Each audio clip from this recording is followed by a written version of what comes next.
Okay, so we are live. As always, welcome to our audience, those watching us live and those watching us on the replay. So my guest today is Angela Squires. Angela, this is my opening monologue. I never introduce my guests because I think I would do a very bad job of it. I'd just like you to introduce yourself, maybe give some highlights, some context of who you are, maybe in the context of this conversation. And we can dive in from there. Yeah, so I am Angela. I live in North Devon. I run a content agency called Wordhound. I've done that for the last 7 years. And I think the reason that you mainly want to talk to me is because you want to know about my camper van and my traveling around. So yeah, I don't do loads of it, but I'm trying to get set up so that it's easy to just pack up and go on the road. Yeah, fantastic. Yeah, it's I mean, we spoke very briefly. I think when was it? Wednesday morning, and it was one of those conversations that I had to stop immediately because I had so many ideas and questions of where we could go. So this idea that you have this camper van and that you can basically get in it and go anywhere that you want, and that's very interesting for me in many ways. One of them is that for a long time, I've kind of been obsessed about the idea of just being able to work from anywhere you wanted. So I have a corporate background. I worked in London for a long time. I live in Luxembourg pretty much full time now. I come back to the UK occasionally. But whenever I worked for any of those companies, I was always bound by a certain amount of days holiday, um, restrictions on where you can work from. I know they've relaxed quite a bit because of COVID and remote working, etc. But it kind of limits you, and especially having a world where I still have family in the UK, and then I have a family in Luxembourg, and they're not far apart, but they can, being able not to go whenever you want, it felt quite restrictive. And part of what I've tried to create in my business is the ability to have a laptop and just be able to move from Luxembourg to the UK whenever I want to. And I'm experimenting because I've said I'm going to do this for a year. It's self-funded. But the idea is that once a month I come back to the UK to see my family. Now, I'm testing it because for however long I thought, oh yeah, it'd be great just to have a laptop and be able to travel and go and do these things. But I think we often have these visions in our mind that everything's going to be a certain way, but the reality is often different. And and when you started talking the other day, this was really interesting for me because there are some restrictions you need to think about. One of the conversations we had was, people think they can have their laptop on the beach, and that's the last thing I want to do. I do not want to take my laptop on the beach. If I'm on the beach, I want to enjoy the beach.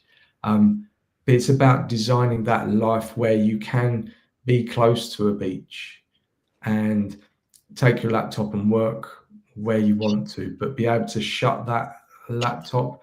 And I think some people have tried to build that but haven't quite got it right, and the vision is very different than reality. So there's a lot of me talking there, but I think why I'm very interested in you is because you have this camper van, so and you have done traveling, and I know it's shifting slightly in what you'll be doing in the future, but can you just talk us around, was that always the vision? Did you build your company around the idea to have a camper van and go traveling, or did you have the camper van and then build your business? Which way was it for you? We we only got the camper van last year. I actually built my business around being at home for my dog, who is like tippy tapping around at the moment. So off screen, I can hear him going like, tap, tap. Go away.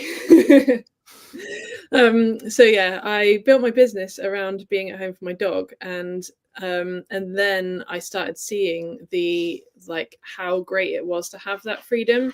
And so before, I worked in an office where it was like 9 to 5, Monday to Friday.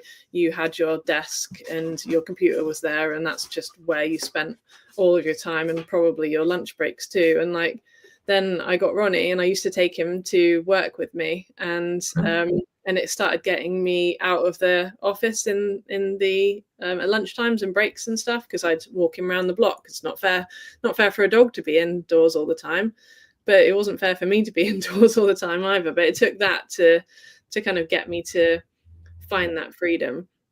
And yeah, then when I didn't want to work there anymore, I thought, what can I do from home? And yeah, managed to find I actually told the story yesterday about finding a job as an account manager for a content agency, and not really knowing what that was going to be like at first. But in the end, I liked it, and I liked the fact that I was at home, and you don't have to start at 9 o'clock if you fancy a bit of a slow morning and you've not got anything booked in, and you don't have to finish exactly on 5, and you can take a long lunch break on a nice day and go for a walk. And that's worth more to me than big salaries and all of that. Yeah, that's, there's so much in that, because I think the fact that it started from wanting to take your dog for a walk, I think is beautiful, because so I come from a corporate background, and I was kind of indoctrinated into this way of thinking about how, because it kind of comes from my dad, because he was of that generation where he just went to work every day. So we lived close to London. He'd get the train, he'd leave 6:30 in the morning, it was back at 6 at night. And I know the way, I think the working life is much more demanding now because of technology, and we're always switched on, and this idea that any moment of any day you have to either be productive or looking busy. And I've done it, I've signed up for it, and I've been that guy sitting there, just pretending, flicking between applications or my browser tabs, just so that my boss will go, okay, that's good, to look at the clock, to go, okay, and then not leave on time, but then you just waste all this energy and time. And it was only about, I'd say about 7-8 years ago, I read Tim Ferriss's 4-Hour Work Week. I don't know if you know the book. And it was like this, someone had just hit me over the head with a hammer. It was like, oh, okay. So the book itself is very good, but it's about actually understanding who you are, and seeing that there are so many rules of how we work that actually don't suit us. And it wasn't about just working 4 hours a week, but it was trying to remove yourself from a business. So there's many, many different angles, but it was one of those things that sort of said, gave me permission to start questioning working a certain way. And then I started to realize that how I work is different. It doesn't fit into the 9 to 5 structure. So how I feel, my energy, my creativity often doesn't come around at the same time every day, and it doesn't come from sitting behind a desk. Most of my thoughts and ideas oftentimes come, I always say this, in the shower, which is obviously sometimes a bit weird, but the thing is, I think back to my corporate days. I wasn't thinking in the shower about creativity. I was like, okay, I've got to rush to the shower, to rush to get to the train, to rush to get to work, to be at my desk so it looks that I'm there to fit into this world. And the more I realized, we're just trying to squeeze ourselves into this system, and just so, because we're being paid money. And I realized that doesn't work for a lot of people, but that's how everything is designed. There's the exchange of, okay, you're paying me, there's a contract that I'm here for these amount of hours. And I love the fact that you've found that, and you've done that. I don't know how, you seem quite young to me, so the fact that you've realized this. Okay, well, so you look a lot younger, so, but that's great that you found that, and that you're embracing that. And that's I think it's great because you run your own business. That's pretty impressive, right? And again, you touched on something around money, and I think we get caught in this money and status, etc. But the reality is, most people I know with a lot of money in the corporate world are having to exchange their lifestyle. So they don't see their kids, or they're up and out, and they don't have autonomy over their time and their freedom. I know there's a few outliers, but the majority, you have to give a lot of yourself, unless you're very good and in a position where you can define how you work. I don't see that very often. So it's brilliant that when I come across people like you that have designed this. So, so when you started though, that's quite a scary leap to start something on your own. Did you build something on the side while you were working, or how did it work for you? I kept working at the office a few days a week, and then I did the account manager role for a few days a week as well. And then I kind of gradually reduced the days that I was doing in the office. And then when the content agency was put up for sale, then we started our own thing, and that was 7 years ago. And I say we because it's myself and my business partner. He lives in Crete, and he's the kind of behind the scenes, make it all run nicely person. Okay, so how do you know that guy? What's the connection? He was at the previous agency, so both of I was the account manager, he was the project manager, and we used to send each other dog gifts and laugh a lot in the comments. And then it was being put up for sale, and we were both like, do we want to be sold with the business, or do we want to start our own thing? And start our own thing. So you created your own business, or you took it over and changed the name? How did that work? We created our own. We could not afford to buy it out. Okay. So we started Wordhound, and it's Wordhound because I started working from home for my dog, and we send each other dog gifts all the time. I think we've run out of dog gifts on the internet now. It has to be others. That's great. You've met each other? No, we've never met in person. This is the weirdest thing. So we've worked together for nearly 10 years, and we've never met in person. I was going to go and visit him, and then that's when COVID happened, and then we've just never rescheduled it. Wow. And how does that work in terms of building a business together? I've never heard that. So I know there are people that have built businesses and not in the same location, but that's quite mad when I think about it.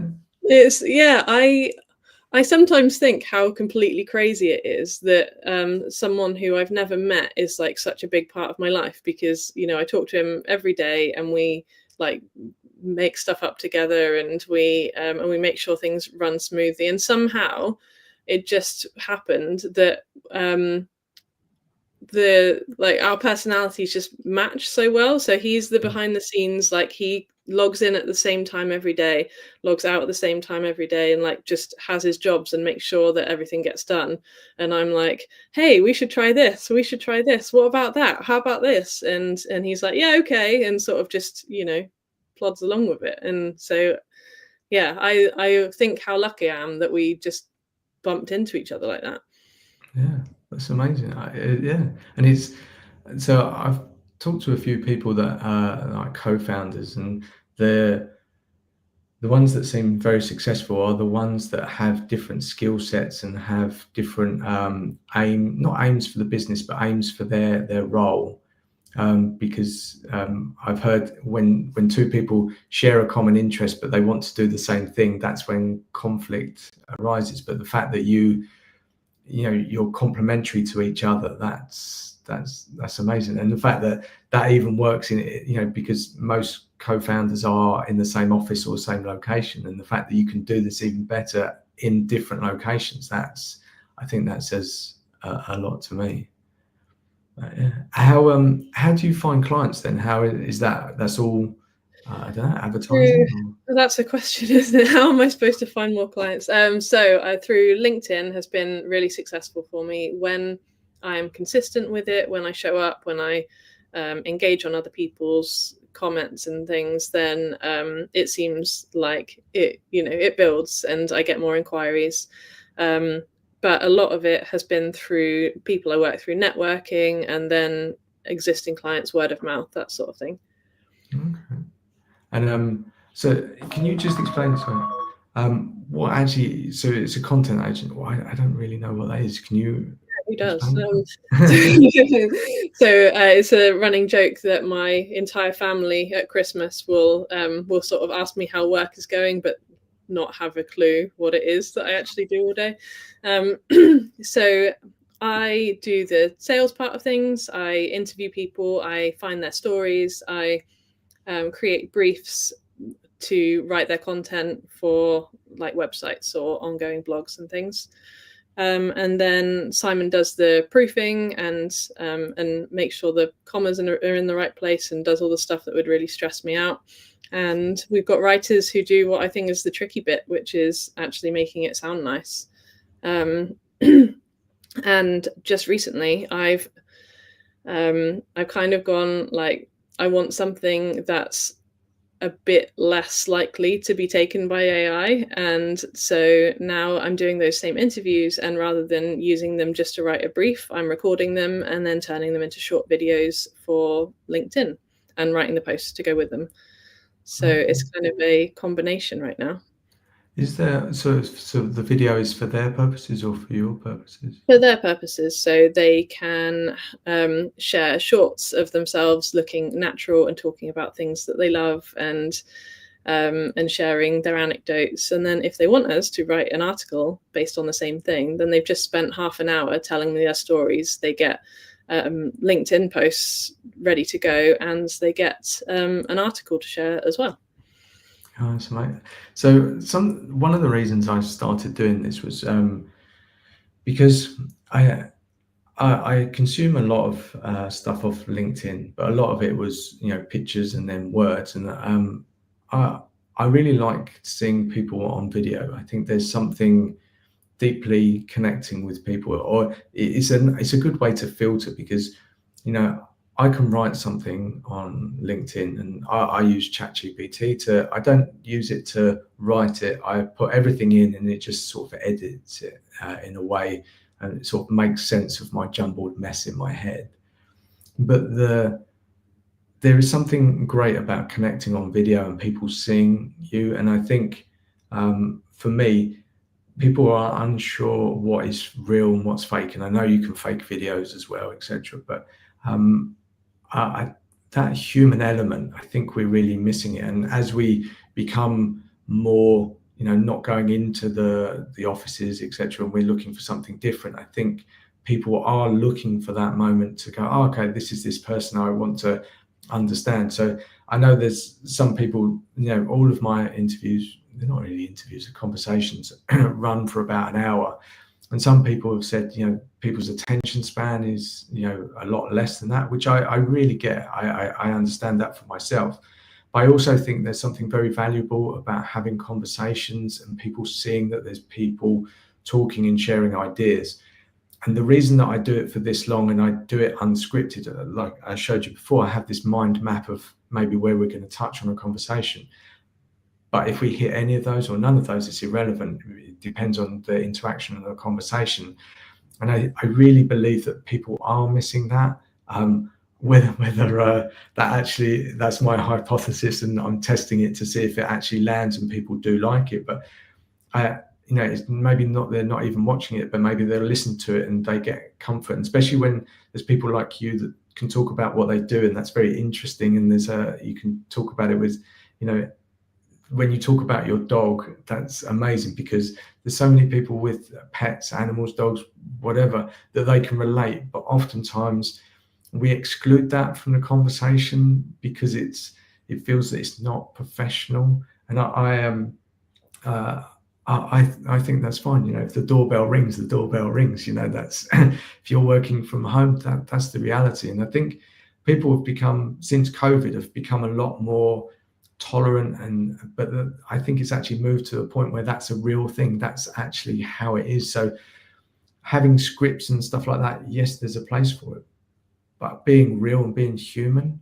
And I think that's for me, in a world where everything else can be faked, I think it has a lot of value, and I think people will look for that connection, whether I'm right or wrong. I'm to be proven, but yeah, that's my thought anyway. No, I totally agree. And I think that COVID did do that, because everyone was working from home and the kids were in the background, and dogs were barking and all of that. But I was speaking to someone yesterday, not yesterday, just a couple of days ago, about being an unpaid carer. He's kind of like a spokesperson for unpaid carers who are freelancers and, run their own businesses and things. And he's said that he's like trying to be as open as possible about the fact that, I'm going to start this project, I'm going to put everything into it, but there might be a time that I have to pause it and go off and do something that's, real life stuff. And then I'll come back and I'll finish it, and, it'll be great, but you have to be flexible. And he says he's got like a really good response from that. And I just think that's so heartening, because, we can't just pretend that the rest of life doesn't exist because you're sat in front of a computer. Yeah. And it's, I mean, I know you said your life's sort of changing at the moment, but we'll come to that in a second. But this idea of a camper van was one of those things that kind of got me, because that's sort of a bit of a dream. So how did the camper van come about? Was that always in your plan, or it was just a series of things? I'm just completely obsessed with maybe I am completely obsessed with my dog, but the reason that I ended up getting that, I wanted one for ages, because I love that idea of kind of slow traveling and, stopping places on the way to see what's there, rather than just like hopping on a plane, getting off the plane, you miss, you just see it from the air. So I got like really expensive stem cell treatment for Ronnie's arthritis. And then part of his like recovery thing, they're like, you should really, try and walk him on soft surfaces and keep him warm and all of that. And I'm like, right, we're going to Spain then. So we bought a camper van. And I've got 2 dogs now. So the Whippet came too. His name's Reg. And we got the camper van. We spent much longer than expected, like kitting it all out, and mainly just putting insulation in the walls and things. And then in January of this year, we drove down through France with them and went into Spain to a place called Oliva, and then stayed in an Airbnb for 6 weeks and worked from there. And It was brilliant. It was so nice. The idea, so I'm quite near the beach right now in Kumartin, but having the beach just outside, I set up a little desk with with a view over to the sea, and I did my calls there and stuff, and then I'd take the dogs out and we'd walk on the beach for an hour, and then I'd come back and do a bit more, and that was just like, that was bliss. And yeah, it meant that on the way back, we were coming back through France, and it was kind of getting colder and colder. But as we got back to the UK, you could start to see spring things happening. So the primroses were starting to come out, and I was just like, we've just missed that deep bit of winter. So yeah, I felt like it was worth doing, dog or no dog. Yeah, is it? So I feel that I suffer from the SAD syndrome, so like seasonal disorder. So when the days get shorter, I can feel my mood, and I have to boost that with vitamin D supplements. Is that something that you've suffered from, or you just? I definitely find that. So as soon as the clocks changed and it started getting darker, then I was just finding myself yawning more, and just definitely feeling the change.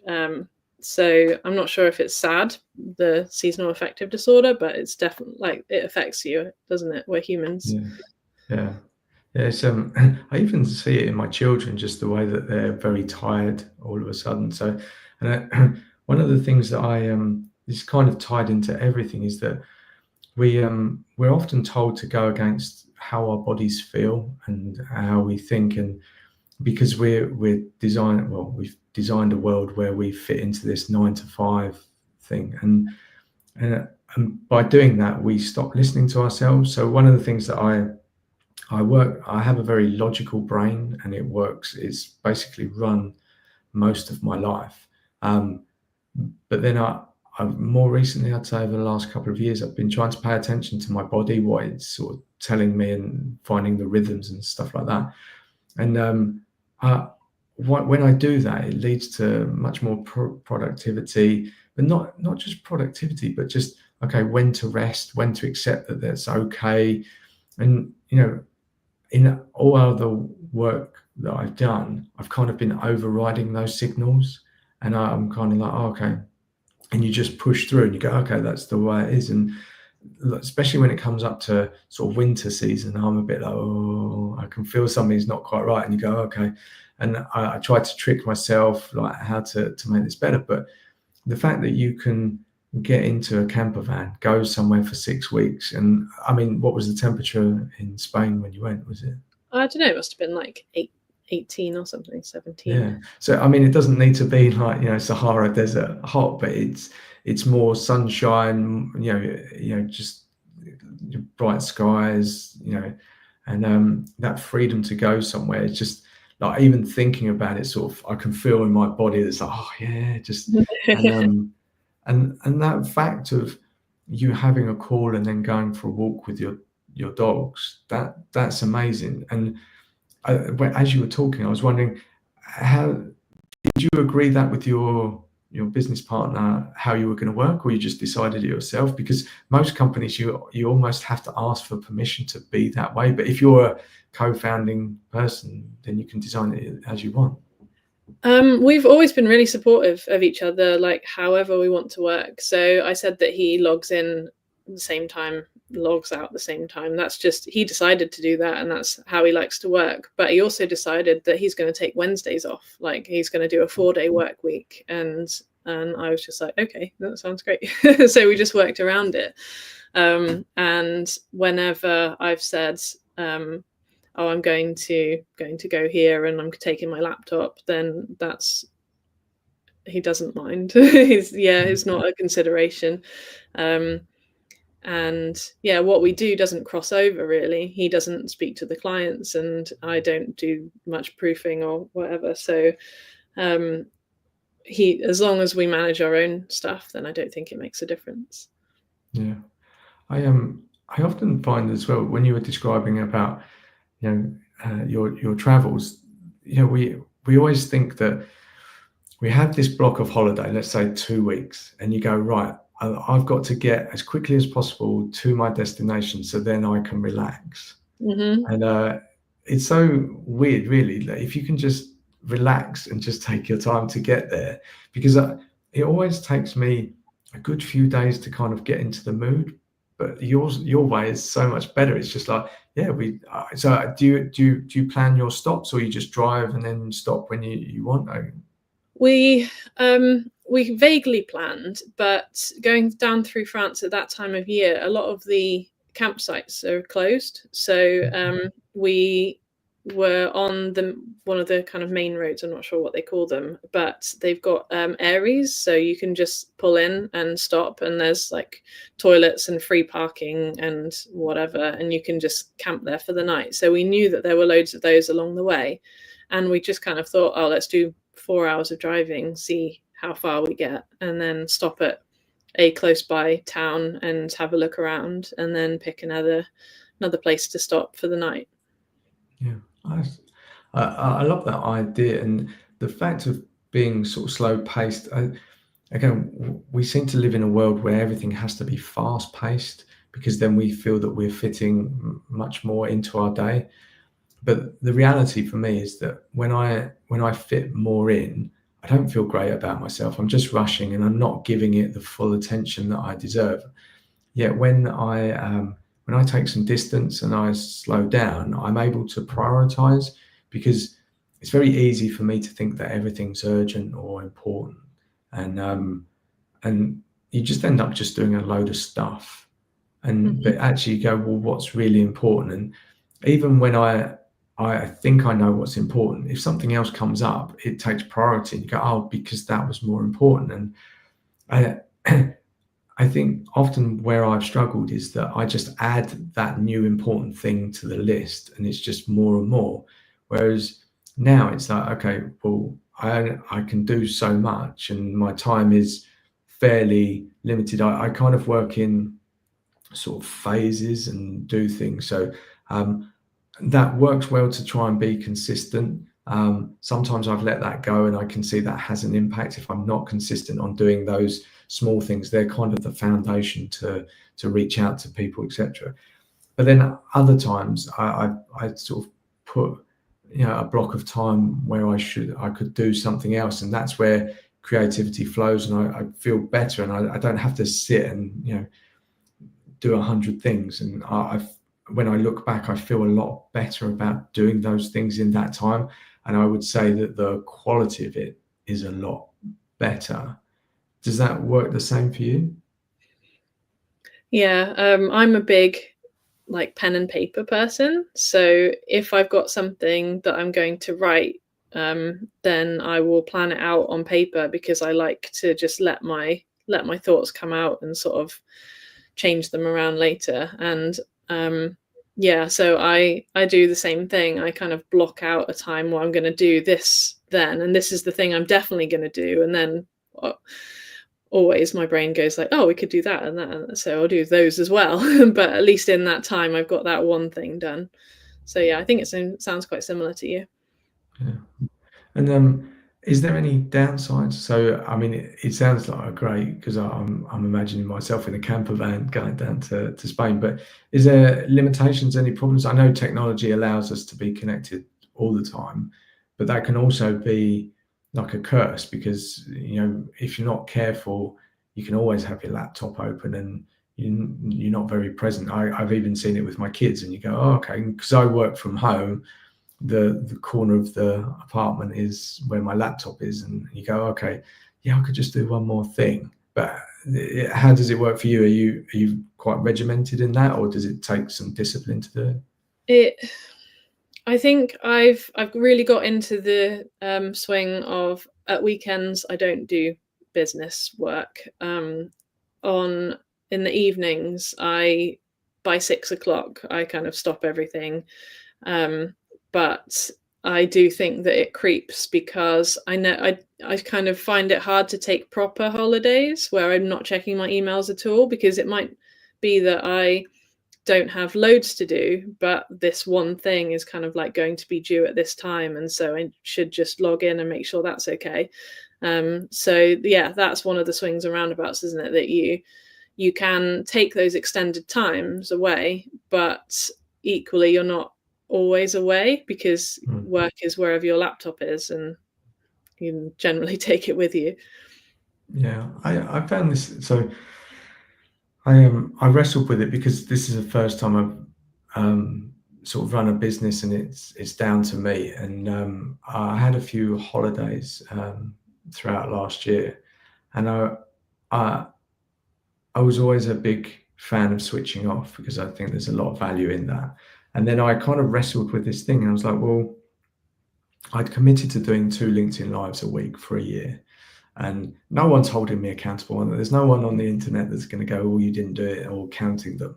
But I know, and it's something that I really wanted to achieve, because I thought 1 LinkedIn live a week is okay. 2 is a stretch, and it allows me to reach more people and have more conversations. And I thought, okay, that's a great thing. But then when it came to holidays, I was like, well, how do I manage this? And and at one point I was away with the kids, and I was like, oh, okay, I need to do lives. And I was like, am I moving away from being with the kids? And that felt hard, because I had to sort of wrestle it in my mind. I was like, yeah, but you've paid for a nice holiday away. But then my girlfriend said, but yeah, it's just an hour, and well, let's say an hour and a half. And she was with the kids, and they had a great time, probably a better time than they could have done with me. But um, it, I've always had this all or nothing thinking, and I feel that if I can set some sort of guidelines and rules and stick to them, and then turn the laptop off and do the thing that I need to do and plan it, and if you're strategic about your planning, you can just say, right, I just do this, like you said with your emails. There's okay, I need to look at it at this time. It doesn't need to be hugely disruptive. And to be honest, looking back, there was no real disruption to our holiday, because there are moments, on holiday, it's generally like a more relaxed time and you're not running from place to place. So it's like, okay, I'm just going to take this time. So the kids, there was a pool, they could go and play in the pool, etc. And it really wasn't like I don't see a big impact. And then I try to wrestle with the idea, and you go, but yeah, if doing the business at some point, this doesn't make any money, by the way, but I'm self-funding, but if that allows me to do more of that and be away with the kids and experience different things, then that's not necessarily evil, but it actually works well. And as long as I can prepare as much upfront and just make sure that whatever needs to be done, that's that, and I don't sort of creep in and start looking at stuff, because the reality is nothing's really urgent. There are things in life that are urgent, but it's not the end of the world. And certainly when it's your own business and you put something into it, you think it's very important, and you want to build it. But for me, that is a bit of a fallacy in my own world, and I'm creating my own importance, and it's easy to get caught up in that. And I think if you've got people around you, so I know you're married, or you have a partner, Tim, I think you said his Yeah. name, is it right? Yeah. So like if you've got someone around you that can sort of also stop you as well, I think that's pretty useful. Yeah, he is good at that. I sometimes find it annoying because he's like, "No, stop it. You said you were just doing that one thing." And I'm like, "No, I just been distracted into doing this." But it's good. It is good to have someone else like watching and going, "No, we're supposed to be on holiday. We're supposed to be doing this." So, yeah.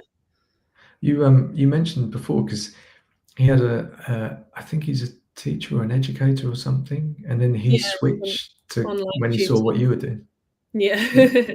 Yeah, he was teaching but A-level biology mainly, and geology at sixth form college. And then yeah, we'd been together for several years, and he always had to get up at 7 and leave and commute to the school.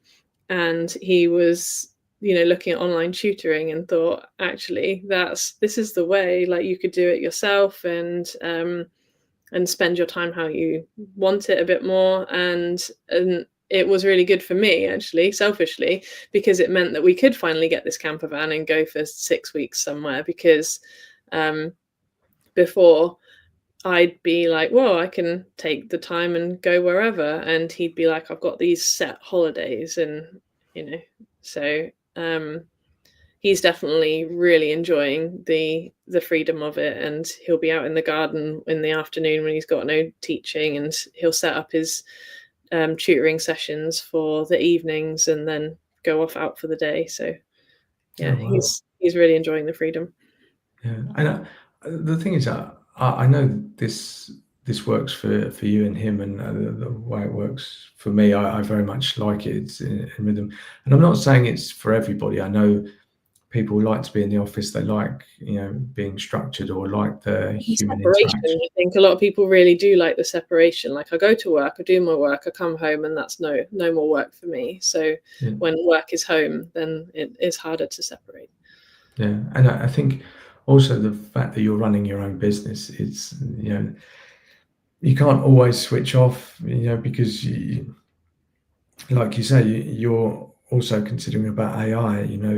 There's risks coming, and I know in the corporate world we think that permanent jobs are safe, or big industries, but so one of the sort of fallacies that I sort of came to realize. I worked in a few banks, and I worked there for 19 years, and I for some reason I thought I was now people were really going to miss me. And I remember leaving, and I had a leaving do, and then I walked home. It was in London. I was like, oh, what's that then? And recently I've seen a lot of great people doing their jobs, like giving a lot of their lives to a corporate job, and just being made redundant. And and it's nothing to do with them. It's just that on a spreadsheet, or the direction of the company has changed and they no longer fit into that plan. And that's fine, as long as you don't take that personally, because often that isn't personally. But we think that everything is safe and secure, and I think it isn't that way. At any time you can be let go.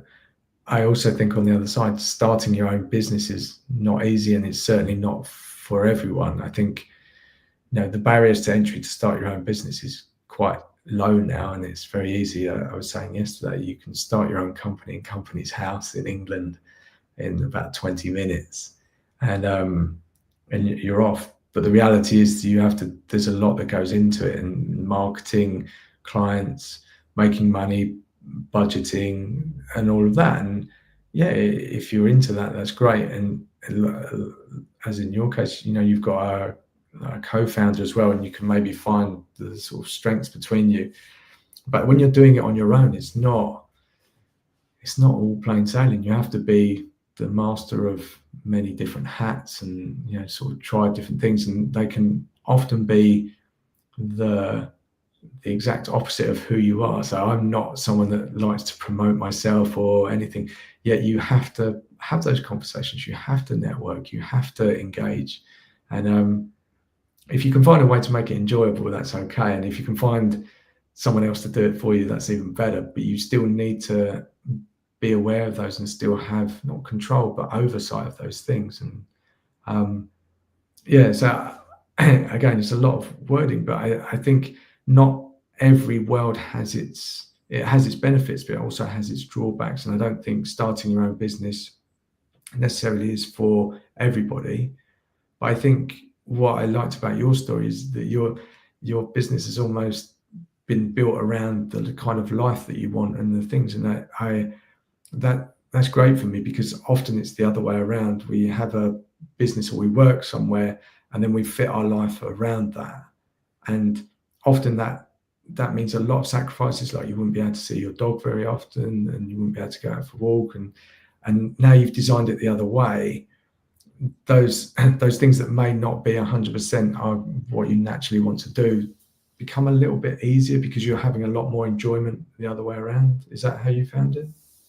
Yeah, I think it's one feeds the other. So you have the life that you think you want, so you start building the business, and then that business takes on its own thing and starts feeding into the life that you're living. It just circles around, I think.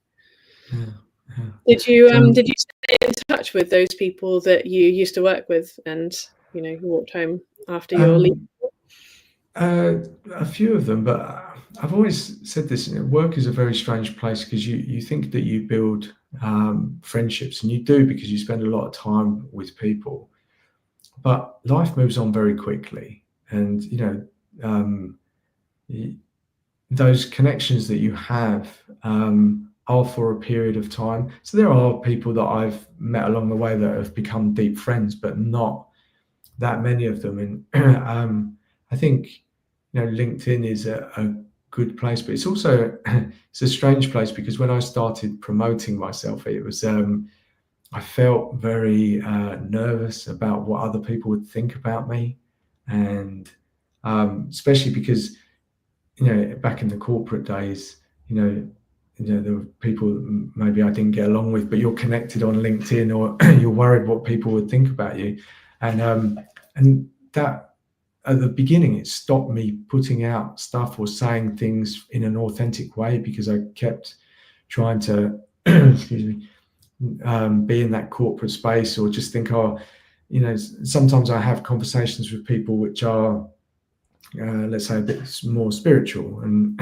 then I know the people that I've met before and they would absolutely rip me to shreds, because okay, you're talking about something a bit woo-woo or something like that, but excuse me. So, and that can, you go, it feels a bit strange, because you go, oh, how are they going to feel? Are they going to judge me? The reality is no one's paying attention. Those people aren't interested. If they see me in their feed, they're going to maybe just scroll past. So, but I think there are a few that I stay in contact with, but it's very different. And for this time that I think about building something different in a different way, not everybody gets that. Even my family, they love me to pieces, but if I try and explain what I'm doing, it can be, yeah, it's a bit difficult, especially to my parents, because the internet was, not part of their world and still isn't. And yeah, to have conversations and put them out there, and they're like, is that actually a business? And so Yeah, well, it's, proximity is a big thing, isn't it? So I was just interested because I think a lot of the time when you work with someone in an office, then you are, like you say, kind of forced into some form of friendship, and then it's rare that it continues in the long term. yeah. And so I am a bit conflicted about this, because I think so. Uh, my main thought is that basically, when you take a job, you're put into a bunch of people that you really wouldn't have anything to do with on a day-to-day basis. They're not the sort of people that you would sort of pick to be around, and that's also okay. But it's it's very strange, because someone will interview you and say, yes, you're going to fit into that team, and you go, okay, based on what? Like, and I have this thing about job descriptions, because job descriptions for me are just a wish list of things that you think you need. The reality is, you need to understand the personalities and the uh, how people work more than anything else. Because so, and I think attitude is a big thing, because oftentimes we look for skills, like hard skills, but if you have an open mind, and if you've learned one system, you can learn another. You're logical. You don't need to know, okay, yeah, I can use this application, because you can pick it up.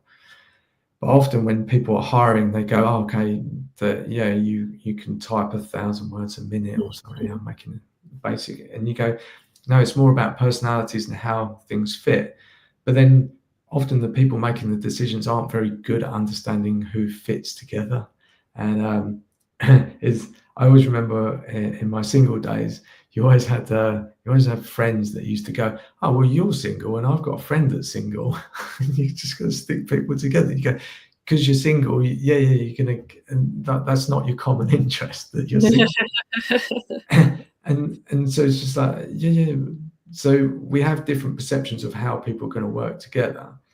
And I think when it's done well, and so oftentimes I think when a team isn't functioning well, you don't want to hire someone that can do, write this or do this, etc. You want someone with some communication or connection skill, almost someone that's not going to do physical work, but they're going to be the connector between people, and that can adjust and can see people and can support people.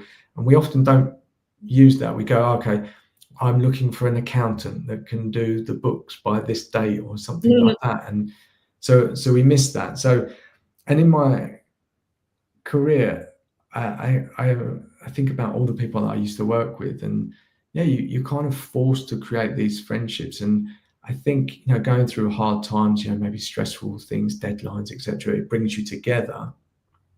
The reality is, there's a few of those that I've kept in contact with, and yeah, and because I think it was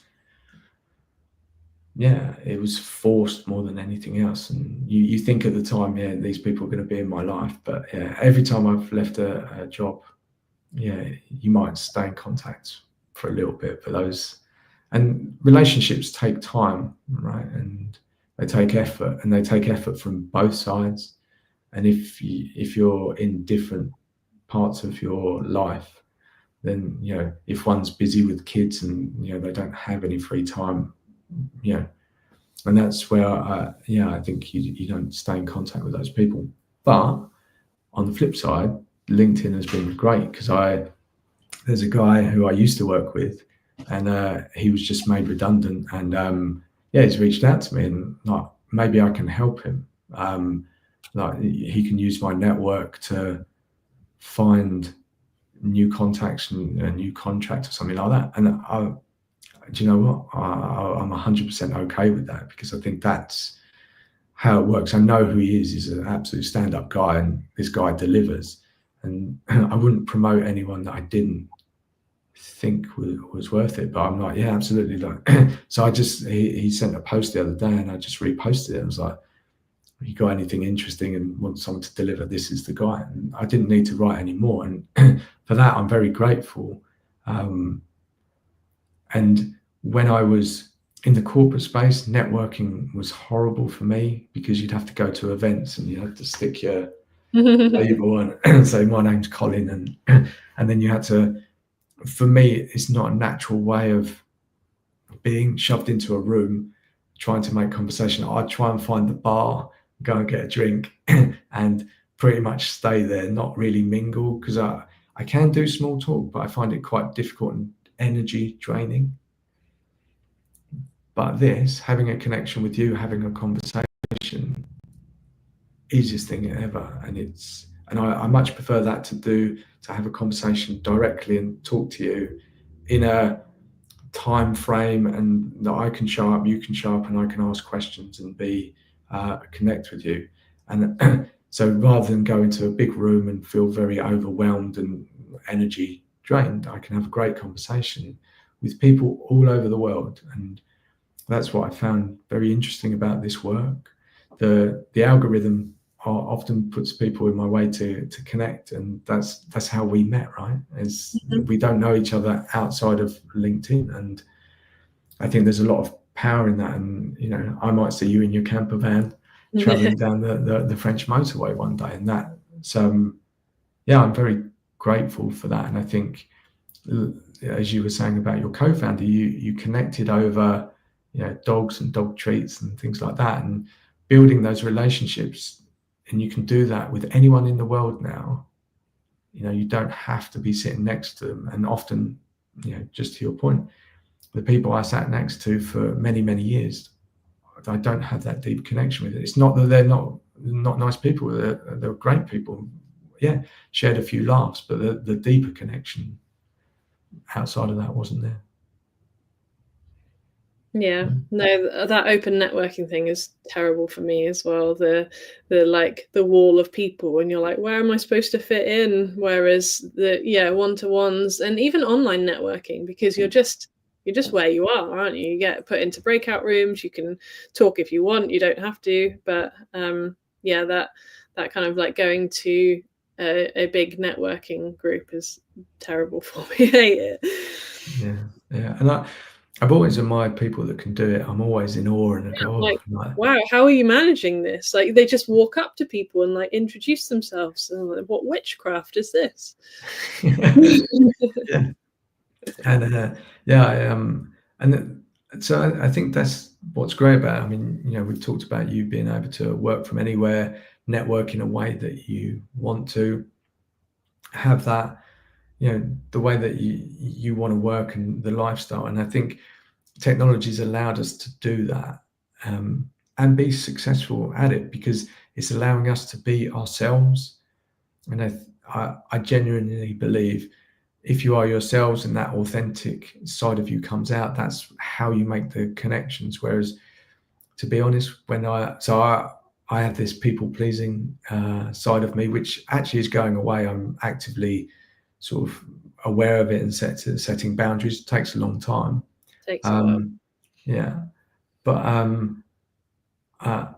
when I was in the corporate space, I was just like a chameleon. I was just, whoever was in front of me, big boss, some person, I would change to fit in, to make sure that those people were happy that I was there and I didn't cause them any issues. And it seemed in the short term that was good, that people liked me. But in reality, that just sucked all my energy. And it's very, you're how many people in the world, and every person you come in contact is, you've got to change who you are. And now I'm moving into more of who I am. I feel that this space is more about me. I'm developing my ideas and opinions, and I'm becoming more comfortable sharing those. that takes time, and you have to fight some of your inner demons. And but yeah, it feels a lot better, and it feels that it's going to take me in a direction that's healthier for me, and hopefully that creates a lot better connection. Yeah, I could never have done the video thing that I'm doing now a few years ago, because I just would have been all in my own head about it. Like, oh, what if, like you said before, like, what if those people that I knew from 10 years ago see me and think something about them? But now I'm like, I don't care what they think, actually. Like, I won't know what they think. It's unlikely they're going to message me and say that whatever terrible things I think they're thinking. So it doesn't matter. Yeah. And I think one of the transitions for me was just, people don't care. We think people think about us, but they really don't. And you might as well just Nobody's enjoy worried it. about what people are thinking about them. Yeah, exactly. Yeah. So, yeah, it's one of those strange things. And I know, I feel that there's a lot of people stop themselves, putting themselves out there because of that. And most of the time it's in our heads. Everyone just cares about themselves. That sounds wrong, but it's actually right. People only care if you can give them something that they want, and that's just the way that we're designed. And if people don't like what I'm doing, that's also okay. They have the option to keep scrolling. So that's absolutely fine. But I also think there are people out there that are encouraged by the thing that I do and find it inspiring, and that's also a good thing. So, but you're never going to know, like you say. A lot of people don't comment or don't view it. That's okay, but don't let it stop you doing the thing that you want to do. Experiment and try, and it's really not as bad as you think it's Yeah. going to be. Yeah. So we haven't really talked about what's next for you, because you were talking about taking on like a part-time job as well. So Yeah, how's so that come about? I'm really excited about that, actually.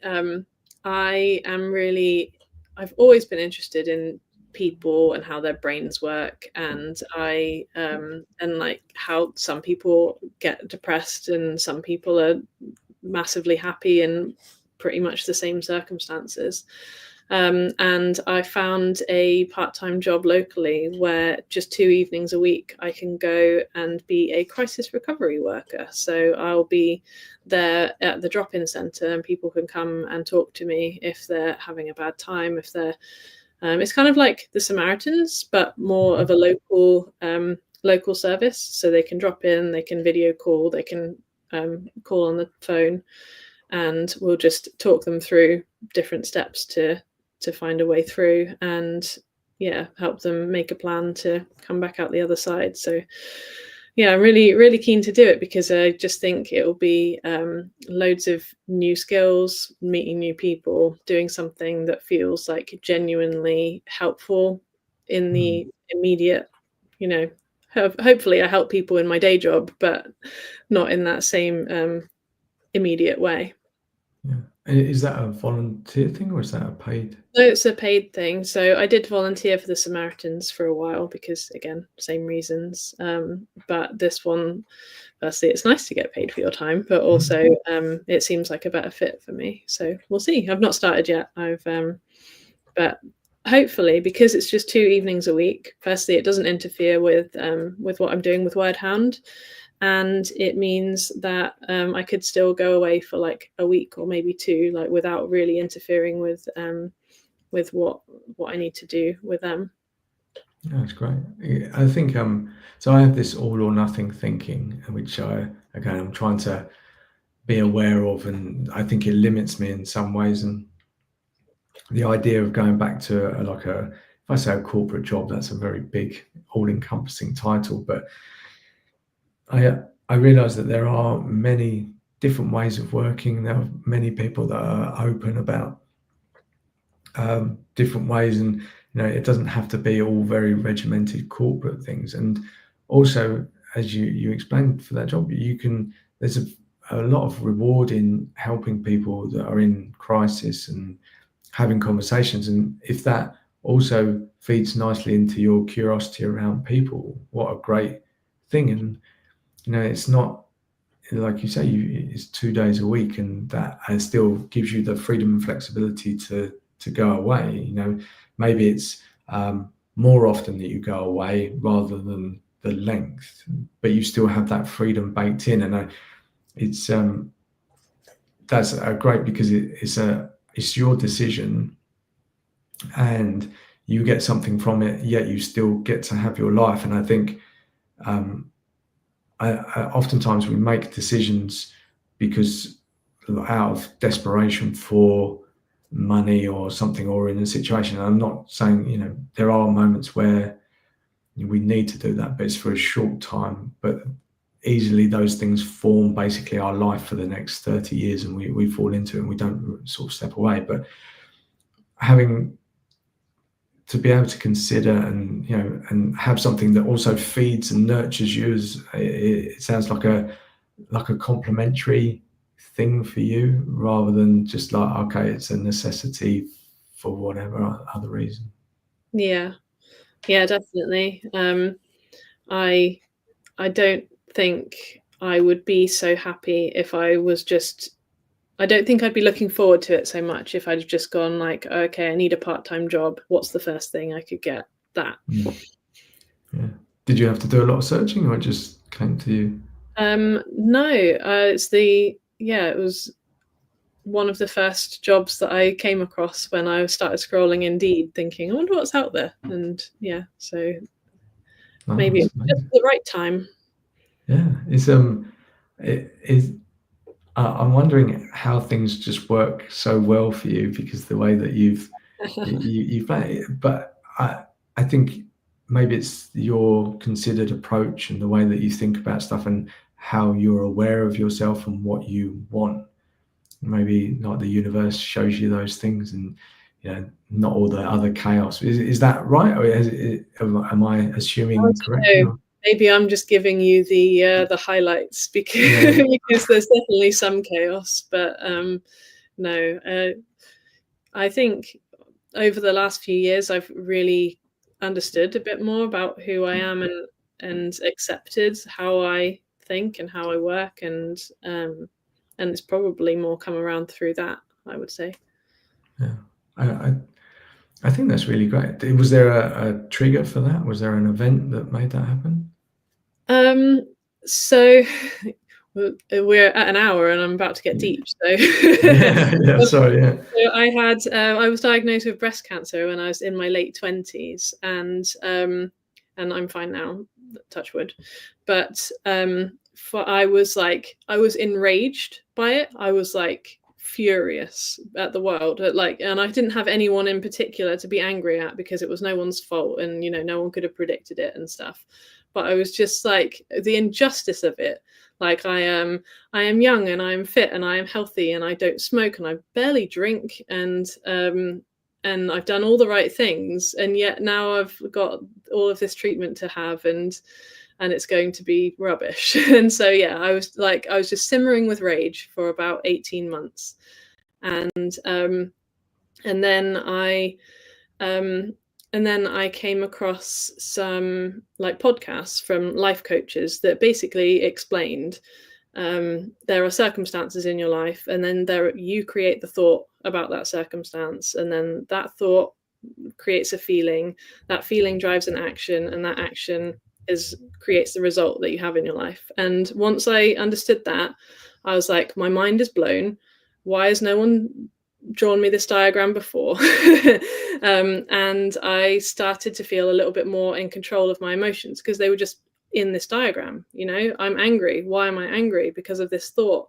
And through kind of sorting all of that out in my head, and getting rid of this rage that I'd never had before. I'd never been an angry person, so I didn't know what to do with it or anything.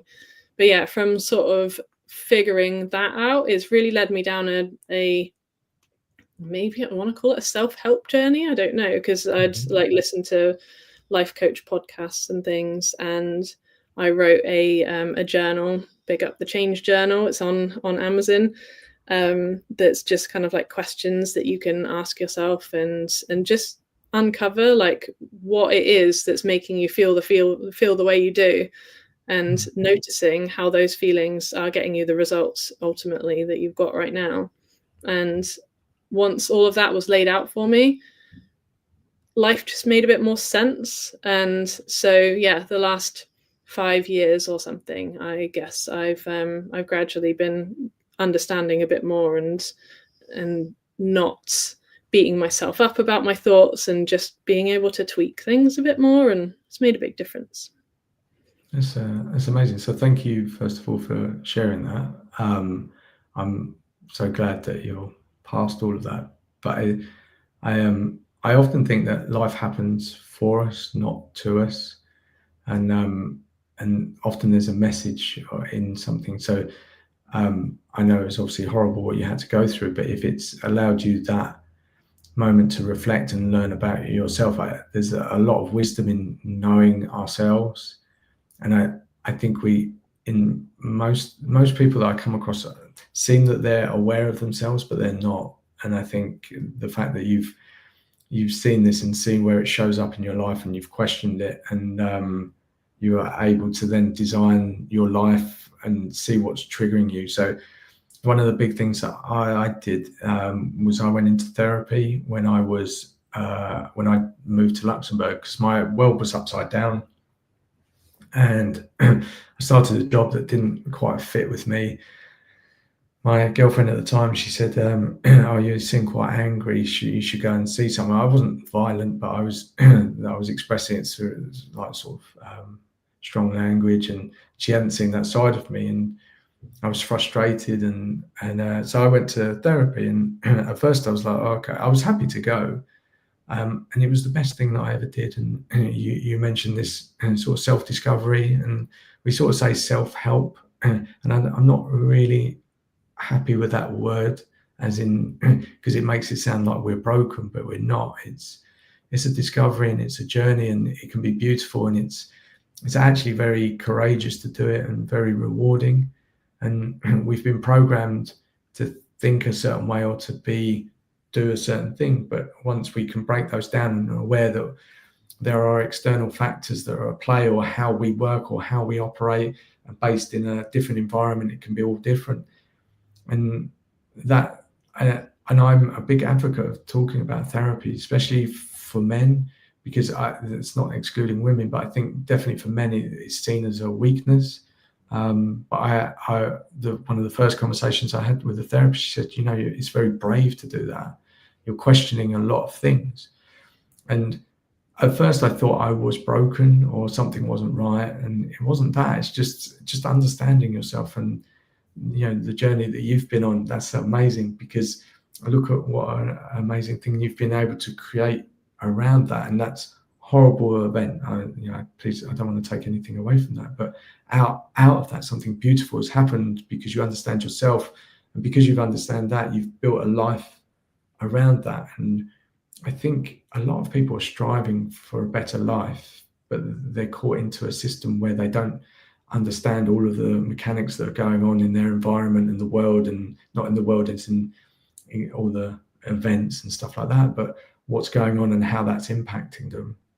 And it's great that you've done that, because that's very inspiring, I think, to other people. So I hope that people watching that sort of take some note, and maybe they reach out to you and see how you got there. So yeah. Thank you. Good. Well, I'm very conscious of time, so we've gone over the hour. Yeah, we went deep right at the end. But honestly, there's such a beautiful conversation, and I like the fact that we start off talking about that sort of nomad lifestyle and working, but actually getting to the point of what the trigger for that was. That means a lot to me. So thank you very much for sharing all of that. If people want to find you, best place is a website or LinkedIn? What's the best place? Best place is LinkedIn. I should update my website, but I haven't. Yeah, so I'm active quite regularly on LinkedIn, so happy to connect. Fantastic. So I repost these anyway, and I'll mention you in the comments, so then people can easily find you anyway. So I think there's only one of you that when I typed into LinkedIn. So Unique. Yeah, exactly. Fantastic. So thank you very much for your time. I appreciate, I kind of put you on the spot and asked you to do this at almost at a moment's notice. And yeah, thank you for showing up for me. I really do appreciate it. No worries. You made it very easy. Yeah, good. I'm pleased. Fantastic. All right. Well, have a good day. Yeah. And you. Bye.